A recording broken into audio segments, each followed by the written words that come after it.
साल 1858 में एक केयरटेकर जो कि एक लाइब्रेरी की साफ सफाई कर रहा था। अब वो लाइब्रेरी इतनी ज़्यादा बड़ी थी ना कि उसकी साफ सफाई करते करते केयरटेकर काफ़ी थक जाता है। तो उसने सोचा कि क्यों ना थोड़ी देर के लिए रेस्ट कर लिया जाए। तो वो उस लाइब्रेरी में एक बेंच के ऊपर हाथ रखकर थोड़ी देर के लिए रेस्ट करने लग जाता है, लेकिन उसको इतनी गहरी नींद आ जाती है कि कब रात हो जाती है उसको पता ही नहीं चलता।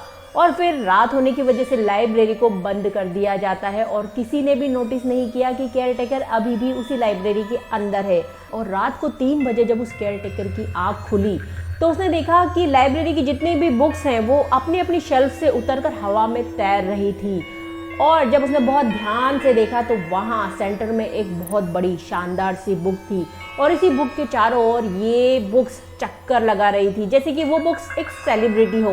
अब ये सब देखकर वो केयरटेकर इतना ज़्यादा डर गया कि वो थर थर काँपने लगा। और फिर जब सुबह लाइब्रेरी का दरवाज़ा खोला गया तो वो केयरटेकर उसी टेबल के नीचे छिपा हुआ था। उसकी मेंटल स्थिति इतनी ज़्यादा बिगड़ चुकी थी कि उसको मेंटल हॉस्पिटल भर्ती कराना पड़ा। अब यार उस केयरटेकर के साथ बहुत बुरा हुआ, उसके साथ ऐसा नहीं होना चाहिए था। लेकिन आज का जो हमारा वीडियो है ना वो उस केयरटेकर के बारे में नहीं है। आज का वीडियो है हमारा वही बड़ी शानदार सी बुक के बारे में जो कि कोई आम बुक नहीं है, बल्कि उसका नाम है कोडेक्स गीगास, या फिर आप उसको डेविल्स बाइबल के नाम से ज़्यादा जानते होंगे। अब ये किताब कितनी ज़्यादा विशालकाय है इसका अंदाज़ा आप इसी बात से लगा सकते हो कि इस किताब की हाइट 3 फीट है, चौड़ाई 20 इंच और मोटाई 9 इंच है। इस पूरी किताब का वेट 75 किलो है, मतलब कि इस किताब को उठाने में कम से कम 2 लोग तो लगेंगे। इस किताब की जो बाइंडिंग है ना वो प्योर लेदर की बनी हुई है और उस बाइंडिंग के कॉर्नर और सेंटर में मेटल का खूबसूरत काम है। और इस किताब के जो पेज होते हैं ना वो कोई आम पेजेस नहीं है, बल्कि गधे का जो चमड़ा होता है ना उसके ऊपर ही किताब लिखी गई है। और ऐसा माना जाता है कि 160 एनिमल के चमड़ों का यूज किया गया है इस पूरी किताब को लिखने में। और इस किताब के जितने भी पेज है उसमें खूबसूरत बॉर्डर और बेहतरीन इलस्ट्रेशन का काम किया हुआ है। एक एक लेटर परफेक्ट है, कोई भी गलती नहीं है। और आश्चर्य की बात तो ये है कि ये बुक हाथ से लिखी हुई है, मतलब कि ये एक मनुस्क्रिप्ट है। और उससे भी ज़्यादा हैरत अंगेज बात ये है कि इस पूरी किताब को, मतलब इतनी बड़ी विशालकाय किताब को एक ही रात में लिखा गया है। अब इतनी बड़ी और खूबसूरत किताब जिसमें कोई भी गलती ना हो उसको लिखना कैसे इंसान के बस की बात तो है नहीं। और इसी वजह से ये माना जाता है कि इस पूरी किताब को खुद डेविल ने एक ही रात में लिखा था और इसी वजह से इसको डेविल्स बाइबल के नाम से जाना जाता है। अब ये सब सुन के दिमाग में ये सवाल जरूर आता है कि आखिर किन परिस्थितियों में ये किताब लिखी गई होगी। मतलब ऐसा तो है नहीं कि डेविल ने ऐसे ही ये किताब लिख दी होगी, वो भी एक रात में। तो इसके लिए ना एक बहुत ही फेमस स्टोरी है और ये स्टोरी है 13th सेंचुरी की। सन 1212 में किंगडम ऑफ बोहेमिया में पोर्टलाजाइज नाम की एक जगह थी जहाँ पर बेनेडिक्टाइन नाम की एक मोनेस्ट्री थी। अब इस मोनेस्ट्री में ना बहुत सारे मॉन्क थे। वैसे अगर कोई इंसान मॉन्क बनता है ना तो उसको काफ़ी प्रतिज्ञाएं लेनी पड़ती है, जैसे कि वो किसी जीवित इंसान को नुकसान नहीं पहुंचा सकता, उसको आजीवन ब्रह्मचर्य का पालन करना है, चोरी, झूठ बोलना और किसी का अपमान वो नहीं कर सकता, वो किसी प्रकार का कोई नशा नहीं करेगा और ऐशो आराम की जिंदगी नहीं जी सकता। मतलब कि बहुत ही साधारण तौर पर उसको जीना होगा और इन सारे रूल्स का पालन एक मॉन्क को लाइफ टाइम करना होता है। और इसी मोनेस्ट्री में एक मॉन्क था जिसका नाम था हरमन। उसने वैसे तो कई रूल्स तोड़े थे, लेकिन एक दिन उसने कोई ऐसा सिन कर दिया था जिसकी कोई भी माफ़ी नहीं थी। बस डेथ की सज़ा ही उस पाप को धो सकती थी। अब ऐसा उसने कौन सा पाप कर दिया था ये तो मुझे पता नहीं, लेकिन कुछ लोगों के अकॉर्डिंग उसने ब्रह्मचर्य का पालन नहीं किया था और वो मल्टीपल रिलेशनशिप में था। जबकि कुछ लोगों के अकॉर्डिंग वो वहाँ के लोगों को ना बहुत टॉर्चर किया करता था। जबकि कुछ लोगों का कहना तो यहाँ तक भी है कि वो एक मॉन्क होने के बावजूद शैतान की पूजा किया करता था और जादू टोना में इन्वॉल्व था। अब इनमें से कौन सी बात सच है ये तो मुझे पता नहीं, लेकिन कोई ना कोई ऐसा सिन तो था जिसको सिर्फ डेथ ही मिटा सकती थी। और इसी वजह से सारे मॉन्क ने डिसाइड किया हरमन को जिंदा दीवार में चुनवाने का। और जिस दिन उसको चुनवाया जा रहा था और एक एक ईंट उसके सामने रखी जा रही थी तो वो काफ़ी घबरा गया, क्योंकि उसको अपनी आंखों के सामने अपनी मौत दिख रही थी। तो वो जितने भी मॉन्क्स खड़े हुए थे उनके सामने गिड़गिड़ाया और उसने अपने सिन की माफी मांगी। उसने ये कहा कि अगर उसकी जान बख्श दी जाएगी तो वो जिंदगी भर अपने पापों का प्रायश्चित करेगा। लेकिन मॉन्क्स का कहना था कि हरमन को माफ नहीं किया जा सकता, क्योंकि हरमन की वजह से इस मोनेस्ट्री की जो इज्जत है वो धूल में मिल गई है। और ये सब सुनकर हरमन के दिमाग में एक आइडिया आता है और मॉन्क्स के सामने एक प्रपोजल रखता है कि वो एक ऐसी किताब लिखेगा जो इस पूरी मोनेस्ट्री को फिर से ग्लोरीफाई कर देगी, और इस किताब में बाइबल और दुनिया भर का जितना भी ज्ञान है वो सब होगा। अब सारे मॉन्क्स को ये प्रपोजल वैसे तो सही लगता है, लेकिन उन्होंने एक शर्त रखी कि इस पूरी किताब को हरमन को एक ही रात में लिखना होगा।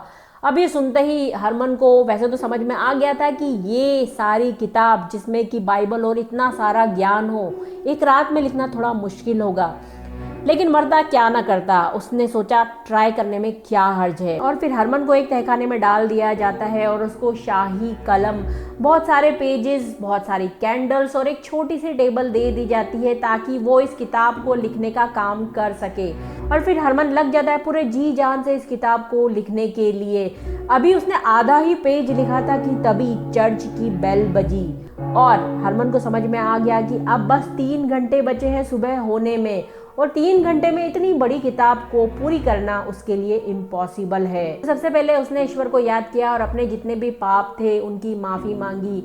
उसने वादा किया कि वो जिंदगी भर अपने पापों का प्रायश्चित करेगा, बस ईश्वर उसकी सहायता कर दे इस पूरी किताब को कंप्लीट करने में। काफी देर होने के बावजूद भी उसको ईश्वर की कोई भी आवाज सुनाई नहीं दी, और फिर हार कर उसने अपने घुटने टेके डेविल के सामने और डेविल से हेल्प मांगी इस किताब को पूरी करने के लिए। और उसके पुकारने पर डेविल प्रकट हो गया और डेविल ने हरमन से कहा कि वो उसकी हेल्प करेगा इस किताब को एक ही रात में पूरी करने के लिए, लेकिन बदले में हरमन को अपनी सोल डेविल को देनी होगी। अब हरमन ने ये बात सुनी तो उसने सोचा कि अगर वो डेविल को अपनी सोल देगा तो वो तो मर ही जाएगा, और अगर उसने ये किताब पूरी नहीं की तब भी वो सुबह मरेगा, तो उसका तो कहीं कोई प्रॉफिट है ही नहीं, मतलब मरना तो उसको है ही। लेकिन तभी उसके दिमाग में एक आइडिया आया कि उसको डेविल को अपनी सोल दे देनी चाहिए, क्योंकि कम से कम ये किताब पूरी हो जाएगी तो हरमन का नाम हो जाएगा कि ये किताब हरमन ने लिखी है, अदरवाइज वो एक पापी की मौत मरेगा। और वो चाहता था कि मरते मरते उसका नाम ग्लोरीफाई हो, तो उसने डेविल के प्रपोजल को एक्सेप्ट कर लिया और फिर एक ही रात में डेविल ने उस किताब को पूरी लिख दिया। जैसे डेविल ने वो किताब कंप्लीट की तो उसने हरमन से उसकी सोल मांगी, जैसा कि उसने वादा किया था। और फिर हरमन ने डेविल से एक छोटी सी रिक्वेस्ट की कि उसको थोड़ी सी मोहलत और दे दी जाए, क्योंकि वो अपनी जो विक्ट्री है उसको एंजॉय करना चाहता है और जो मॉन्क्स हैं उनके हारे हुए मुंह देखना चाहता है। और ये सब देखने के बाद वो अपनी सोल डेविल को दे देगा और डेविल इस बात को एक्सेप्ट कर लेता है। सुबह जब तहखाने का दरवाजा खोला जाता है तो हरमन के सामने पड़ी थी एक विशालकाय किताब जिसका वजन था 75 किलो और 3 फीट की हाइट थी इस किताब की। मॉन्क्स ने जैसे ये किताब देखी तो मॉन्क्स को काफी आश्चर्य हुआ कि हरमन ने एक ही रात में इतनी बड़ी किताब को कैसे लिख दिया। लेकिन जब उन्होंने इस किताब को चेक किया तो सारी किताब परफेक्ट थी और फिर उनको लगा कि कम से कम इस वजह से उनकी मोनेस्ट्री ग्लोरीफाई हो जाएगी और उनकी मोनेस्ट्री का कितना बड़ा नाम होगा। और फिर अपने वादे के मुताबिक उनको हरमन को छोड़ना पड़ता है और जैसे ही हरमन ने उस तहखाने के बाहर कदम निकाला उसकी वहीं डेथ हो जाती है, क्योंकि डेविल ने उसको यहीं तक की मोहलत दी थी। ये किताब मेडिव एज की सबसे बड़ी हस्तलिपि है। इस पूरी किताब में वैसे तो 320 पेज थे, लेकिन करेंटली इसमें बस 310 पेज ही रह गए हैं। तो आखिर इस किताब के वो 10 पेज कहाँ गायब हो गए? तो इसीलिए कहा जाता है कि 7 मई 1697 को स्टॉकहोम के ट्री कॉर्नर रॉयल पैलेस में एक भयंकर आग लगी थी। यह आग इतनी ज्यादा भयंकर थी कि ये पैलेस के लाइब्रेरी तक भी पहुंच गई और लाइब्रेरी में जो 24,000 किताबें और 1,000 मनुस्क्रिप्ट पड़ी हुई थी वो जलकर राख हो गई। और इसी लाइब्रेरी में कोडेक्स गीगास मतलब कि डेविल्स बाइबल भी पड़ी थी, लेकिन उसका बाल भी बाका नहीं हुआ। जब इस किताब को बचाने के लिए खिड़की से बाहर फेंका जाता है तो ये किताब इतनी ज्यादा बड़ी थी कि वहां पर एक आदमी खड़ा था जिसके ऊपर ये किताब गिरती है और इसी वजह से वो आदमी बहुत बुरी तरीके से घायल हो जाता है। कहा जाता है कि इसी इंसिडेंट के बीच में इस किताब के वो 10 पेज गायब हो गए या फिर गायब कर दिए गए। उस 10 पेजों में शैतान को बुलाने के लिए मंत्र लिखे हुए थे, या फिर ये भी कहना है कि उन 10 पेज में दुनिया के खत्म होने के बारे में सारी जानकारी थी। इतनी देर से मैं किताब के बारे में बात कर रही हूँ, लेकिन सोचने वाली बात यह है कि इस किताब में आखिर ऐसा क्या लिखा है डेविल ने। तो इस किताब में लैटिन लैंग्वेज में पूरी बाइबल लिखी हुई है और जादू टोना के राज लिखे हुए हैं, भूत प्रेत को भगाने और बुलाने के मंत्र और तरीके लिखे हुए हैं, बोहेमिया कैलेंडर है और बोहेमिया की हिस्ट्री है, और तो और मेडिकल की पूरी इन्फॉर्मेशन इस किताब में लिखी हुई है। मतलब कि जो खतरनाक बीमारियां होती है और उनके जो इलाज होते हैं उसके बारे में इस किताब में लिखा हुआ है, और भी बहुत कुछ इस किताब में है। लेकिन सबसे ज़्यादा खास बात जो है इस किताब की वो है 19 इंच लंबी डेविल की एक तस्वीर जो कि पेज नंबर 577 पे बनी हुई है। और इस डेविल के रेड कलर के सिंग और रेड कलर के नाखून है। वैसे तो इस पूरी तस्वीर में डेविल ने कोई भी कपड़ा नहीं पहना हुआ है, मतलब कि वो नेकेड है, लेकिन बस लोअर बॉडी में उसने अरमाइन लायन क्लॉथ पहना हुआ है जो कि सिर्फ रॉयल लोग ही पहना करते थे। और इसी वजह से कहा जाता है कि डेविल इस तस्वीर में अपने आप को प्रिंस ऑफ डार्कनेस की तरह दिखा रहा है। वैसे डेविल की 19 इंच लंबी तस्वीर हरमन ने डेविल को धन्यवाद करने के लिए बनाई थी, क्योंकि डेविल ने इस किताब को लिखने के लिए हरमन की हेल्प की थी। और इस किताब में एक नक्शा है जिसको कहा जाता है कि ये स्वर्ग का नक्शा है, लेकिन इसमें कोई भी जीवित प्राणी दिखाई नहीं दे रहा है, जो कि काफ़ी अजीब है। इससे जस्ट पहले वाले पेजेस में सिनफुल कन्फेशन है।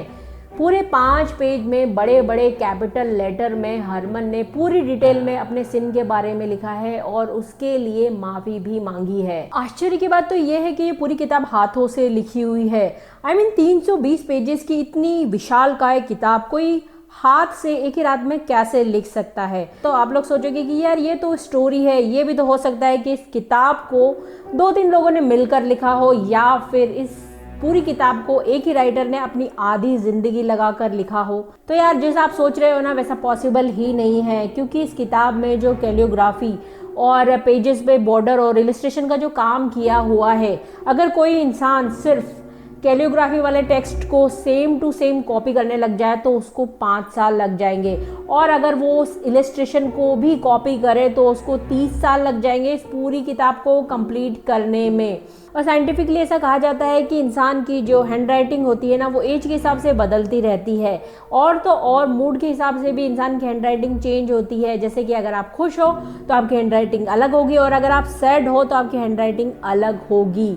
तो अगर इसको 30 साल लगाकर किसी राइटर ने लिखा होता तो हैंड राइटिंग में फ़र्क आना चाहिए था, लेकिन इस किताब की बिगनिंग से एंड तक हैंड राइटिंग बिल्कुल सेम है, उसमें रत्ती भर का भी फर्क नहीं है। और इसी वजह से एक से ज़्यादा लोग तो इस किताब को लिख नहीं सकते, अदरवाइज हैंड राइटिंग में फ़र्क आता। इस किताब के जो बिगनिंग के पेजेस है ना, उसमें हिब्रू अल्फ़ाबेट आपको देखने को मिलते हैं, लेकिन बाकी की किताब के जितने भी पेजेस हैं वो सिर्फ लैटिन लैंग्वेज में लिखे गए हैं। इसीलिए कहा जाता है कि जो किताब है उसको बिगनिंग में हरमन ने लिखा था, और इसी वजह से उसमें हिब्रू अल्फ़ाबेट है, लेकिन बाद के जो पेजेस हैं उनको डेविल ने लिखा था, और इसी वजह से वो लैटिन में लिखे हुए हैं। कोडेक्स गीगास को एक श्रापित बुक माना जाता है, क्योंकि पास्ट में जिस किसी के भी पास गई उसको बर्बाद कर दिया, और इसी वजह से शायद पोल्टरजाइस्ट मोनेस्ट्री ने 1295 में इस बुक को सैडलेक मोनेस्ट्री को दे दिया, और उसी साल ब्रेवनो मोनेस्ट्री ने सैडलेक मोनेस्ट्री से इस बुक को खरीद लिया।